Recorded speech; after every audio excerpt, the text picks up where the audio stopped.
खट्टा खाने वाली चुड़ैल। रात को अचानक राधिका मौसी को किचन से कुछ गिरने की आवाज आई। उन्होंने बाहर निकल के देखा तो किचन में उन्हें कुछ सफेद साड़ी में दिखा। वो चीख पड़ी, हे भगवान, आलतू जलाल तू आई भला को टाल तू, आलतू जलाल तू आई भला को टाल तू। राधिका मौसी को चीखते सुनकर श्रवण बाहर आता है भागते हुए। अरे माँ, क्या हुआ? क्या देख लिया? दादी माँ आ गई क्या सपने में? अरे बेटा, रसोड़े में देख तो कौन है? श्रवण रसोड़े में झांक कर देखता है और उसे कोई नहीं दिखता अंदर। अब रसोड़े में तो कोई नहीं है माँ। कोई सफेद साड़ी में नहीं है क्या? नहीं माँ, कोई भी नहीं है। चिल्लम चिल्ली की आवाज सुनकर काजल भी वहां आ जाती है। अब क्या हो गया माँ जी? अरे बेटा, रसोड़े में एक चुड़ैल थी सफेद साड़ी में। अरे क्या कर रही थी वो अंदर? अरे बताया नहीं, कल आएगी ना तो पूछ लूंगी। चुड़ैल जी, आपका क्या प्लान है? माँ जी, रात बहुत हो गई है, आपने कोई बुरा सपना देखा होगा, चलिए सो जाइए। राधिका मौसी सोने तो चली जाती है, पर उनको रात भर नींद ही नहीं आती। वो कुछ भी उलझुल बातें सोचने लगती है। कहीं चुड़ैल की वजह से तो घर में टेंशन नहीं हो रहा, कहीं उसी की वजह से तो वो दादी नहीं बन पा रही। सुबह जब राधिका मौसी रसोड़े में छानबीन करती है तो पाती है कि नींबू का अचार गायब है। चुड़ैल नींबू का अचार ले गई, मुझे तो ठीक नहीं लग रहा कुछ। चुड़ैल को भी पता है कि जिंदगी का असली मजा तो खट्टे में ही है।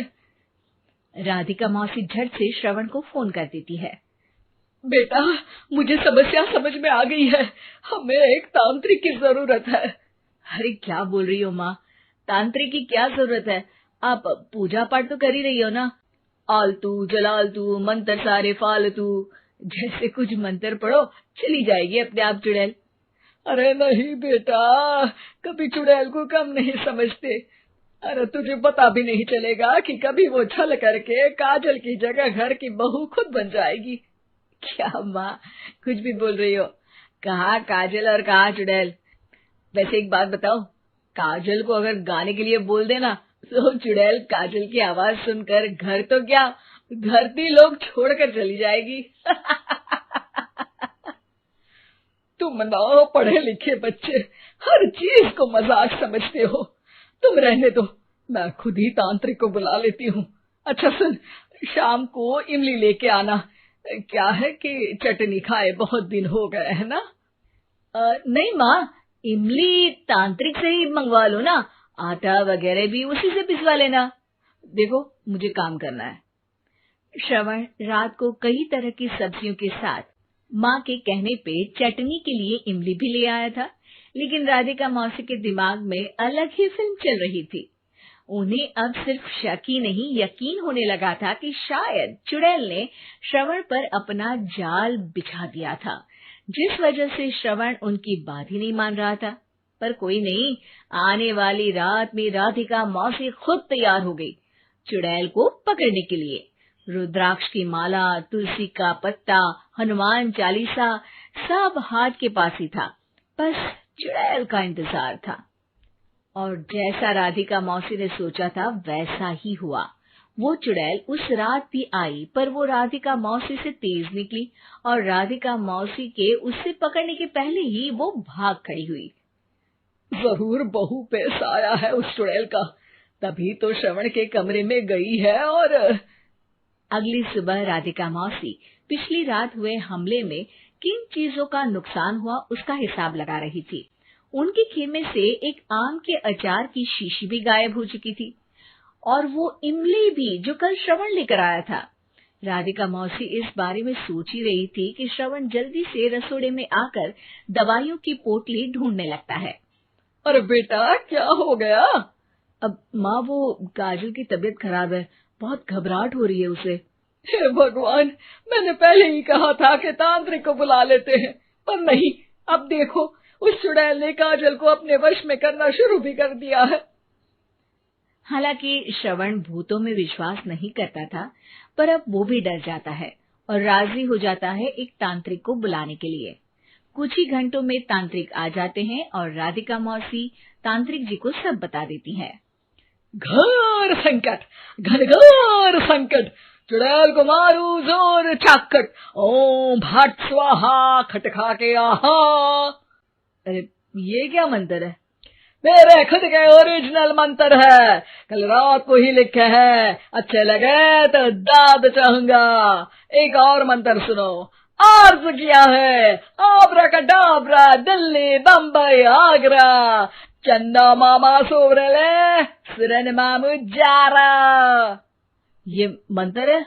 अरे कोई 40 वालीसा पढ़ो ना। वक्त कम है, 40 नहीं पड़ेंगे, 20-25 में काम चलाना पड़ेगा। अलग निरंजन जाके लंदन, मुफ्त का मंजान घिस मेरे नंदन। अरे जल्दी करो तांत्रिक जी, जल्दी करो। तांत्रिक अपने उल झलूल मंत्र पढ़ने लगता है। श्रवण को तांत्रिक पे शक होता है। वो अपने एक डॉक्टर दोस्त को कॉल कर देता है ताकि कोई अनहोनी हो तो इमरजेंसी में चीजें मैनेज हो जाए।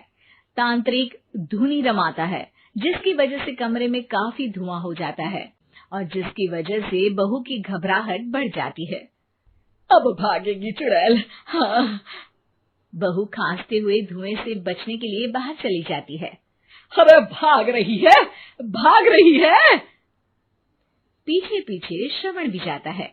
बहू एक सोफे पर बैठ जाती है। तभी डॉक्टर दोस्त आ जाते हैं और श्रवण को पानी लाने के लिए कहते हैं। थोड़े चेकअप के बाद डॉक्टर कहते हैं, मेरे हिसाब से जाप का काम पूरा हो गया है। क्या मतलब? अरे कुछ भी नहीं माँ, कोई चुड़ैल नहीं है, खुशखबरी है, अब दादी बनने वाली है। मगर वो सब अचार के डब्बे। श्रवण दोनों अचार के डब्बे अपनी माँ को दिखाता है, जो कि उनके बिस्तर के नीचे छुपे हुए थे।